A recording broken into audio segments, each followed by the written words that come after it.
really became relevant in Ireland in the 17th and 18th centuries. Irish have had a little spat with the British for about 700 years, right? And they occupied the country. A lot of stress involved, so in order to get that stress out and to protect themselves, they use sticks, because the British passed a law back in 1695 that said no weapons. No, this thing's a weapon.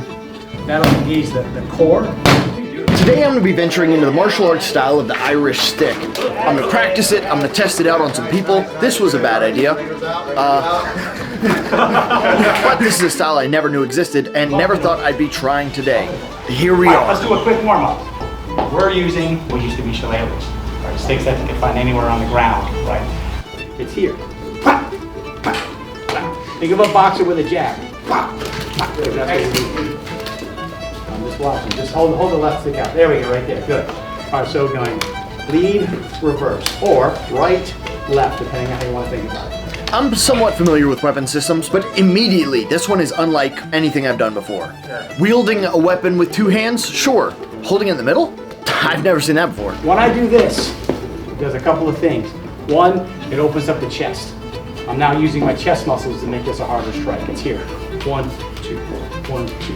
Right? The second thing it does is it gives me some torque in my body. So as I do this, I'm twisting my hips. Boom, you get a little power. You know, I don't see any punch like this, right? They're always torquing, twisting. Third thing it does, it gives you a heck of a lot of distance. Look, here's what I know for sure about history and culture within martial arts. People don't develop a style unless they had to have been scrapping for a bit. No martial art becomes polished without being dented to hell first. And that's certainly the story for this. Exactly, yeah, it's called Bata-rek. Bata-rek. Bata-rek. Bata means stick. Okay. And my understanding, I used to think rek meant fighting, but I found out rek meant ing. So technically it's fighting sticking. Oh, right? Okay. But Bata-rek is the formal name. We're part of the whiskey stick faction. Okay. We named it that because there's some legends, some stories about why they call Doyle Irish stick the dance of the whiskey stick. The dance of the whiskey stick? Because the Irish name for it is actually Rinka an Bata Ishka Vaha. Okay. Rinka means dance, Bata is stick, Ishka is water, and Vaha is life. In Ireland, the water of life is whiskey. It's fantastic. So you'll see the words Ishka Vaha on the outside of a building, which means it's probably a pub. Oh. Yeah. This is relevant because around that same time, British made most alcohol sales illegal, so, you know, they would have to buy their alcohol. The Irish tended to be farmers who were living in rough terrains, often walked around with these sticks. Well, there were some families, like supposedly the Doyle family, who were hired to protect some illegal whiskey distilleries. Now, not only that, but it's said that these shillelaghs and stick fighting methods were used from clan to clan, in inter-clan fights, in pub fights, protecting these distilleries, so a lot of the fights aren't necessarily one-on-one spars. It was apparently like mass scale fighting. So a lot of it was sticking, literally, and moving. So we moved into the footwork involved in hitting people with these sticks and not getting hit with them. And also some basic blocking mechanics. Nice. And right. So when he throws that strike, go ahead, I'm gonna step in and block. Right, you don't do this, right? You do this. You open your hands and let them slide. You come as far down to the end of the sticks as you can. Traditional shillelaghs, back in the day, looked like this. See those nice beautiful thorns on there? Good. Boy, that's great stuff. You would have to jump the thorns to get to the ends. Right? And they would shave them where they keep the hands, so here and here. Right? They would shave and they would shave out here. Because I want those thorns. Now, I'm sure it's bad enough to get hit with the stick, but adding the thorns to the equation? That would, son of a mother of Ireland! And you take me away from this pain! With my finger! I just smoked my finger. You can't really tell anymore because it goes down so fast.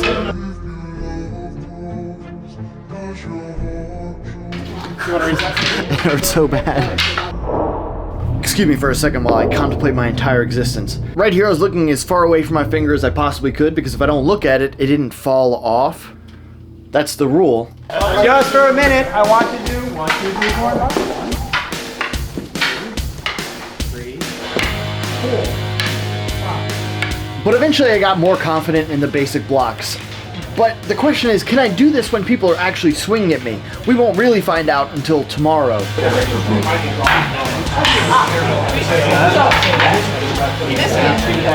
We then moved on to a chain of strikes, which maybe it wouldn't look like this in real life, but It's interesting to see all the different types of strikes there were. It's just one stick, but there's so much variety. Bam. There we go. Oh, that was good.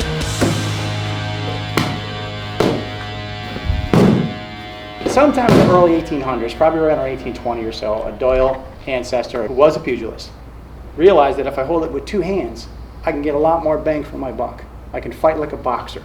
I can use both. I get in close and negate that long range that most stick fighters are going to use. This has been super cool because it's easy to find a stick-shaped thing. It's similar to the bow in karate, but it's not quite as long, but you're still using two hands, which feels very unique. At first, I was a little worried about the fact that you now have 8 fingers to get smashed instead of 4, but the wieldiness of it increases by a fair amount. At a close range, it makes sense to want to have 2 hands on the weapon. There's definitely a focus on getting close and striking, but when it came to the range, they had plenty of options for that too, most of which we're actually going to cover tomorrow. But there's a very specific way you have to do it. Say we did it off a block. Say he throws a backhand strike and I come in here and go here. Bang! There's my first entry. I'm now going to step off and hit that. Right? Come in, right? Oh, my brain. Up here, up here. This is a horrible technique for him. For me, it's awesome. If there's one thing I've noticed so far, it's that getting hit with this thing is not fun. It is hard and wooden.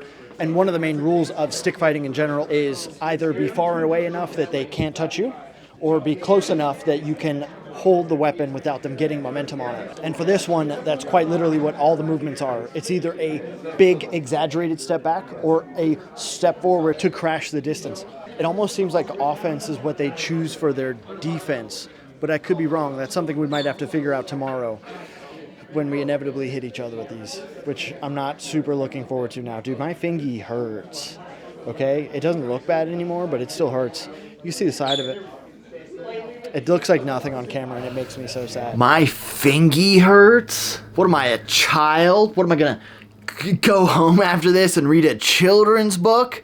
One that I wrote? Well, I can because they're back in stock, baby! Sorry, you caught me reading. Was that enough to make you click off? Probably was. This is The Boxing Gloves. It's a children's book that I wrote 2 years ago. The support that you guys gave for the first round was absolutely insane, and it's just, I couldn't be happier with how it turned out. It follows from the point of view of a pair of boxing gloves. It goes through generations of family, and the lows and highs of martial arts, and how it brings us together, how it bonds us. So I wrote this with, I feel like, a little bit of life experience in mind. All copies are signed, by the way. I don't know why I wrote it down on the board. Maybe just to prove that I can write things down. I also don't know if me signing it means anything to you guys. If it doesn't, just add a note and say, please don't sign it. Yeah, copies are $25. You can find them in the link down below. Just go to senseiseth.com. They'll be the first thing that pops up. Might be a cool gift to give somebody for Christmas. They don't even have to know who I am. This book's that good. It holds up by itself. Get your copy down below. So there's 3 primary functions for the thrash. Okay. One is a very, very hard strike. I might be coming and go, bam, and just taking this guy's head off. The second one may be to clear space. Okay. Right, so I see these 3 guys coming in, or these 6 clowns over here ready to kill me with a stick, right? I can see no one wants to get hit with the stick. Sure. And usually have to kind of back them up like, whoa, yeah, thing. Another version is to clear a stick. You might be blocking me right here. I want to move that stick, or I try to hit it with this, it might not move. If I do a backhand thrash, I'll just stick out for a second, right? Boom, I can move that stick right out of the way. Okay. What it seems like also is that it kind of allows you to regain possession of the stick faster. Allows you to get your shield back with it. I'm not gonna lie, thrash seems pretty sick. Each time I learn something new, I want to be able to make it work on the goons we'll be going against later. We're close quarter fighters, right? We want to be in here. Sure. Right? It's all about combat. So I can come in and I can go here, here, and that stick is where I get it out of the way so that clear, and now I can now enter in to the range I want to be at. If I am going to make this stuff work, I'm definitely going to have to figure out how to effectively close the distance. That's one of the things I'm most nervous about. And these are basically shovel punches. Yeah, it looks very similar to boxing. And a nice little bop. That one does not. That one looks like you're just shoving a stick in it. We went over a few more strike variations, some things that'll just kind of throw off the timing, the rhythm of someone who's swinging a stick at you. And that would suck so bad. I just cannot, like... That's no joke. Well, even if you just catch the fingers or the hands, like a small, you're not trying to, I guess, put a bunch of power into it because... Power does not come from strength. It comes from speed and structure, right, and relaxation. I can hit harder with a relaxed strike than I can with a tight muscle. Especially if you're hitting with a stick. Reverse all up to your head.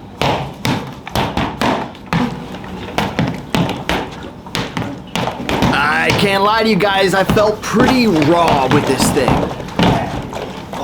And I don't mean just my forearms from hitting myself with the backside of the stick. That's true too. But two, I'm kind of quick with it. It's very natural. It's just a rotation of the body. And everything's really tight.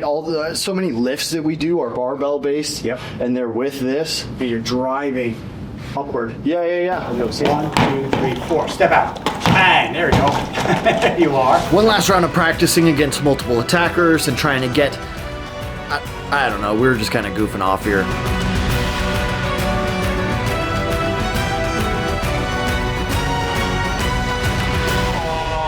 That's what it was. Am I wrong? You go forward. Camera? Yeah. I thought it was forward. That was it. You can do it.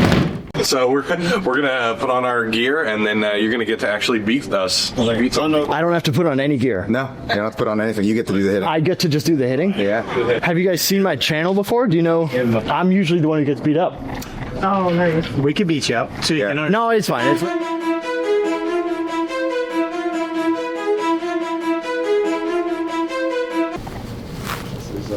This is something going on the website.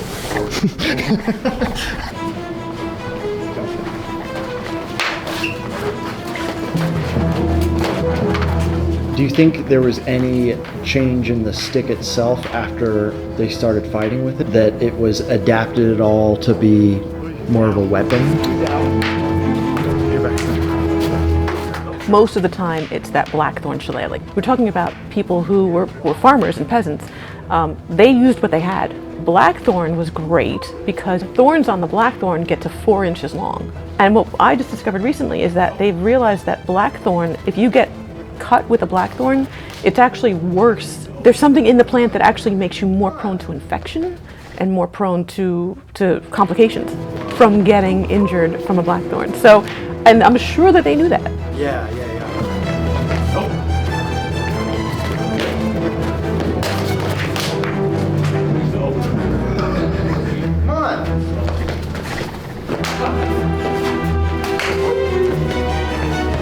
Okay, enough watching everybody else. Finally, it's my turn. And I'm excited. Oh, there's so many of you. Well, kind of excited.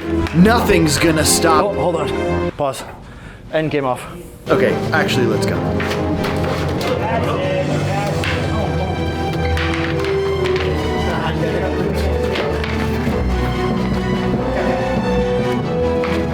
Jam up close distance. Yeah, nice. Good. All right, Rainer's out. He's already dead. Still got 2 more. Is there 2? Okay. One. Roll high.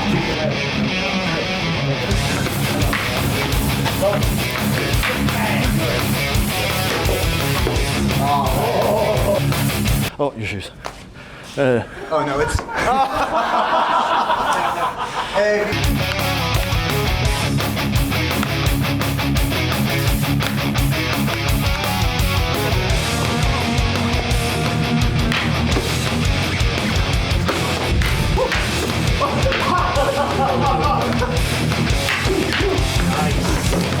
Oh, there you go.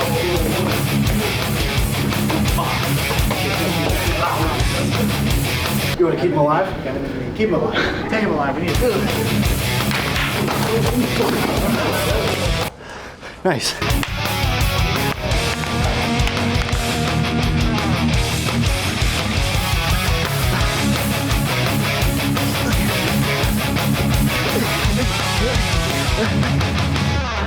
Oh, that's so fun. Oh my gosh. I mean, like, the theory of it's not fun, but the practice of it right here in this situation where he's not allowed to hit me and I'm allowed to hit him, that's very fun. So the concept is it's someone like at a pub or a bar they've escalated to the point that they're just angry. Yes. And they have some sort of walking impediment. Or just a stick. Everybody carries a stick in arm. Really? It's totally natural. Oh, okay. Totally natural. Okay. Everybody's Theodore Roosevelt. Now we talk about faction fights. One family sold another family a horse that was 1 inch too short.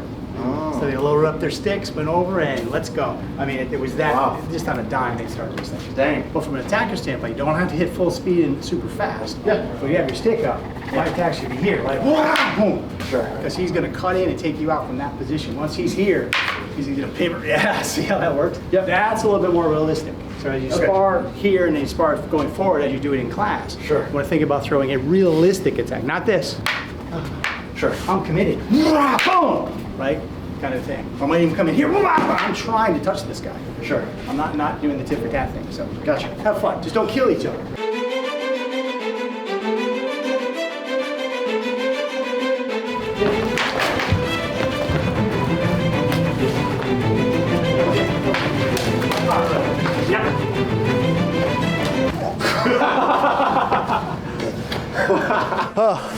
Yeah, no, it's still nerve-wracking. It's still such a scary concept to come in on somebody with a stick, even if I also have the stick. That's got to be a large amount of reps that it takes to nullify that. One of the things we talked about yesterday was the cat stick. Sure. So he may come in for an overhead strike. I come here, you take that shin out. Oh, yeah, true. It's gonna mean All those weapons you control. he might be standing like this, and I go bam, take out the hand. So that's probably a primary target for stick players. Yeah. If you can't hold the stick, you can't fight. Okay, one more. Oh, you're pretty far. Okay. Oh, you're running. I know when somebody. Reno's like, I've done this before. I've been in enough Ultimate Self-Defense Championships to know we're running.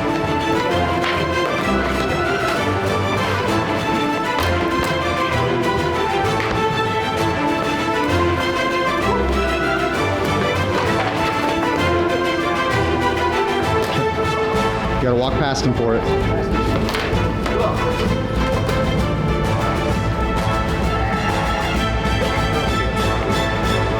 Thank you, thank you, thank you.